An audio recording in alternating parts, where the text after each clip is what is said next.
乃何人？本人明明闻到了茶香，这声音怎么这么熟悉呢？圣子驾到，有失远迎。小子，这狗子竟然无视咱俩！柳姑娘，帮在下一忙可好？啊，公子要做什么？逃！在下就先行告辞了。谁允许你动手了？小将，宰了他！这小子小溜！拜拜了您嘞！ Kembali lagi bersama Bang Jago. Seperti biasa Mimin selalu mendoakan kalian semoga selalu dalam keadaan sehat dan dalam kondisi terbaik.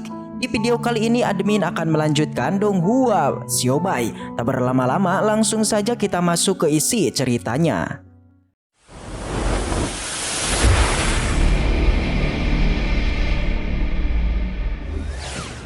Cerita dilanjutkan memperlihatkan perbincangan Xiu'er dengan ayahnya yang kemudian datang seorang tetua melaporkan mengenai berita tentang kompetisi alkemis. Dia menceritakan pengalaman bertemu dengan orang aneh pada kompetisi kali ini. Terlebih lagi keanehannya bukanlah pada hal negatif melainkan mengenai seorang pemuda yang bisa memurnikan pil dengan metode kuno, yaitu untuk membuat pil yang memiliki sebuah tongkat.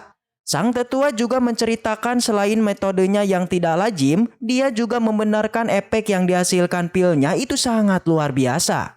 Yang dimana setelah mencicipinya, dia secara langsung bisa meningkatkan kultivasinya. Sang tetua sampai mengatakan pil ini sangatlah aneh. Dan jika sampai digunakan oleh sekte mereka, maka tentu saja hal ini akan sangat menguntungkan bagi sekte obat. Awalnya ketua sekte itu masih terlihat biasa saja. Ia lantas kembali menanyakan lagi mengenai efek dari pilnya itu. Dan yang kedua kalinya sang tetua pun membenarkan hingga menjelaskan jikalau dia sendiri itu telah merasakan tentang pil tersebut yang sangat hebat. Terlebih lagi sang tetua bilang bahwa dia telah membuat sebuah perjanjian kerjasama dengan Xiaobai, di mana jika sekte obatnya bisa mempelajari cara membuatnya, maka hal itu sudah pasti akan menguntungkan. Ketua sekte menanyakan nama dari pemuda itu.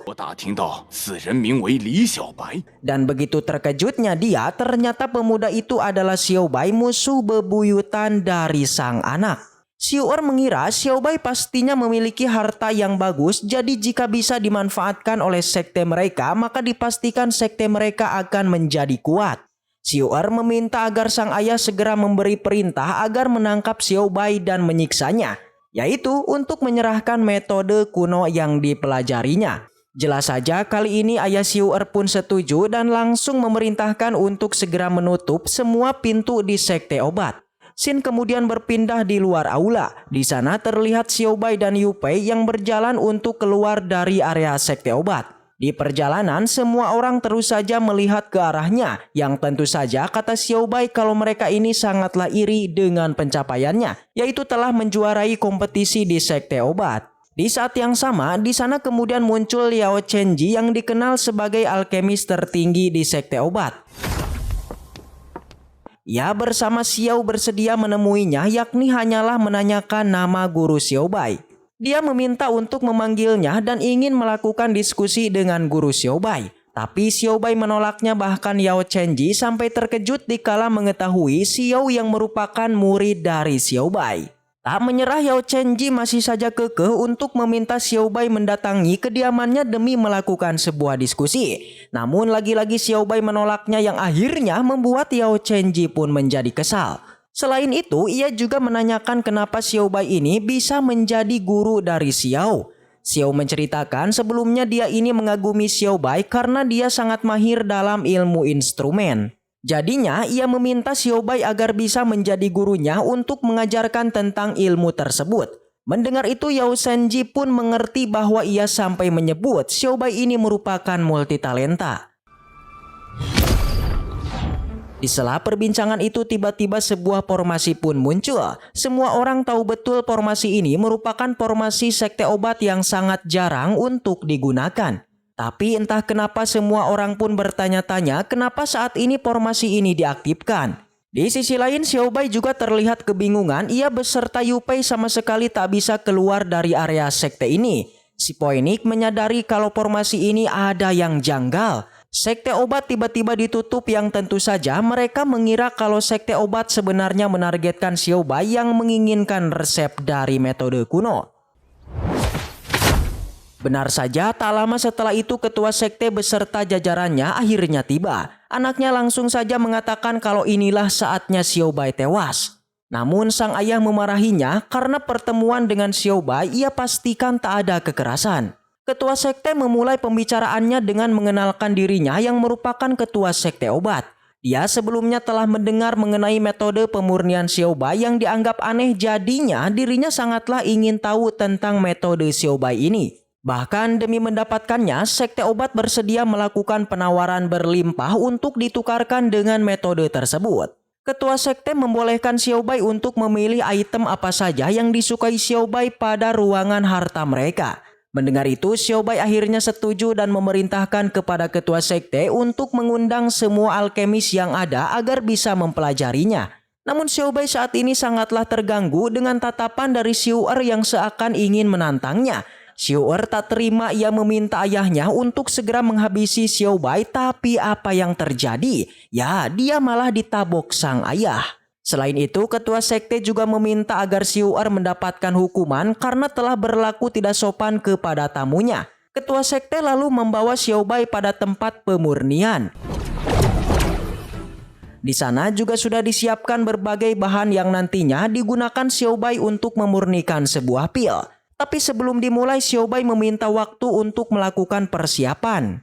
Yang ternyata ia memanggil sistemnya dan menanyakan cara untuk membuat permen lollipop. Namun resep lollipop ternyata tidaklah sama dengan pil yang tadi dibuat Xiaobai, di mana sistem menjelaskan lollipop ini tidaklah memiliki khasiat peningkatan kultivasi. Tapi meski begitu, Xiaobai tetaplah maju dan mencoba untuk membuatnya. 所以你自求多福吧。 诸位长老，看好了。 Xiaobai memulai langkah pertamanya dengan menggiling daun teh, dilanjutkan memasukkan ke dalam wajan, lalu ditambahkan api hitamnya dan diakhiri dengan memasukkan semua adonan untuk dicetak. Tentu saja tak lupa Xiaobai menusukkan sebuah tongkat pada tiap adonannya. Tentu saja Xiaobai ini tidaklah membuat sebuah pil, melainkan ingin mengelabui sekte obat dengan sebuah metode kuno yang itu adalah palsu. Di sana setelah selesai membuatnya, Xiaobai meminta agar semuanya untuk menunggu sampai bahannya mengeras. Semua alkemis bertanya-tanya kapan mereka bisa mencobanya. Tentu saja karena tidak ingin ketahuan, Xiaobai kemudian menyarankan untuk menunggunya selama 1-2 hari. Xiaobai bilang kalau proses ini membutuhkan waktu yang lama karena pilnya ini memerlukan waktu untuk menyerap esensi langit dan bumi. Mendengar itu lagi-lagi semua alkemis malah percaya. Mereka akan menunggu dan melihat bagaimana cara pil itu menyerap esensi tersebut. Di saat yang sama tiba-tiba pintu pun terbuka dan seketika bahan pil Xiaobai terbang keluar dari hadapannya. Melihat ini, Xiaobai tentu saja menanyakan siapa gerangan yang berani mengganggunya. Ketua sekte juga bertanya siapa sebenarnya yang ada di luar pintu itu. Dia menjawab kedatangannya ke sini karena mencium aroma teh dan ingin mencobanya. Si Poenik tentu menyadari kalau suara di balik pintu merupakan suara yang akrab dengan mereka. 茶也不好好喝，这声音怎么这么熟悉呢？ Ketua sekte menyadari kalau yang ada di luar pintu adalah putra suci Gua Huolin. Ia meminta agar putra suci ini tidak masuk ke dalam ruangannya, namun dia tak menghiraukannya dan malah memasukinya. Dan ternyata itu adalah Ergoji, di mana dia saat ini telah diklaim sebagai putra suci dari Gua Huolin. Si Poenik juga tahu betul ternyata memanglah benar kalau yang ada di balik pintu tadi adalah Ergoji. Ketua sekte terlihat menghormatinya dan menanyakan mengenai efek dari pil yang telah dia makan sebelumnya. Namun ia hanya bilang bahwa makanan yang dimakannya itu bukanlah sebuah pil melainkan adalah kotoran. Tentu saja si Poenik sangatlah kesal karena Ergoji saat ini sangatlah sombong. Alih-alih menolongnya, Ergoji malah mengabaikan mereka. Namun Xiaobai percaya mengenai apa yang dilakukan Ergoji itu merupakan akting belaka. Jadi mereka tak boleh untuk menunjukkan kedekatan ataupun hubungan dengan Ergoji. Di sana ketua sekte kemudian kembali menyuruh Xiaobai membuat pilnya lagi. Tapi di saat itu tiba-tiba muncul dua sesepuh yang juga telah mendengar mengenai pil yang telah dibuat Xiaobai. Mereka yang penasaran sampai rela untuk datang ke sekte obat dan ingin melihat langsung metode kuno tersebut. Tua sekte sangat tidak menyukai kedatangan mereka berdua. Dia mengira dua sesepuh ini sudah tidak menghormatinya lagi karena berani memasuki sektenya dengan cara paksa. Tapi sesepuh mengklaim ketua sekte obat memang tidak seharusnya berkata seperti itu karena mereka berdua ini bukanlah seorang musuh melainkan satu keluarga juga dengan mereka. Karena seperti itu akhirnya ketua sekte pun mengizinkannya dan langsung saja Xiao Bai pun kembali beraksi. Sebelum itu Xiao Bai meminta Liu Pei agar membantu dirinya untuk memurnikan pil.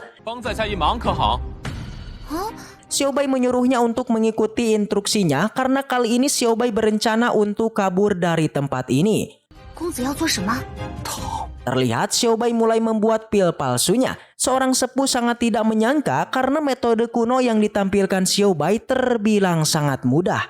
Dan tentu saja karena pil sudah jadi maka Xiao Bai meminta izin agar bisa pergi dari tempat ini.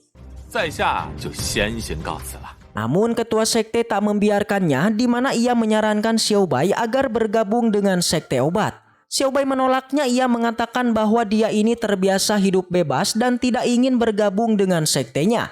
Jelas saja selain ketua sekte obat, kedua sepuh tiba-tiba menutup pintu aula. Mereka juga meminta agar Xiao Bai bersedia untuk bergabung dengan keluarganya. Kembali Xiao Bai pun menolak ajakan itu mentah-mentah, membuat kedua sepuh ini pun menjadi kesal dan langsung menyerangnya.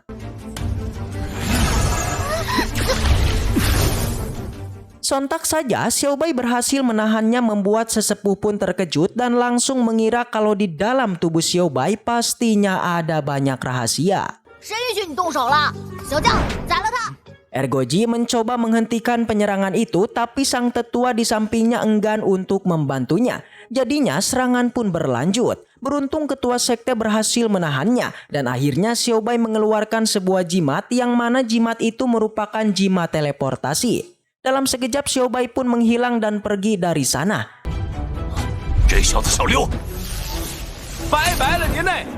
Ketua sekte yang melihat ini kemudian memerintahkan kepada semuanya untuk memburu Xiao Bai.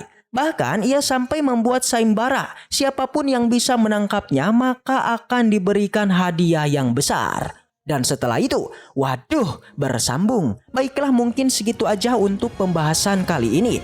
Dan semoga kita selalu diberikan kesehatan untuk mengawal Donghua ini.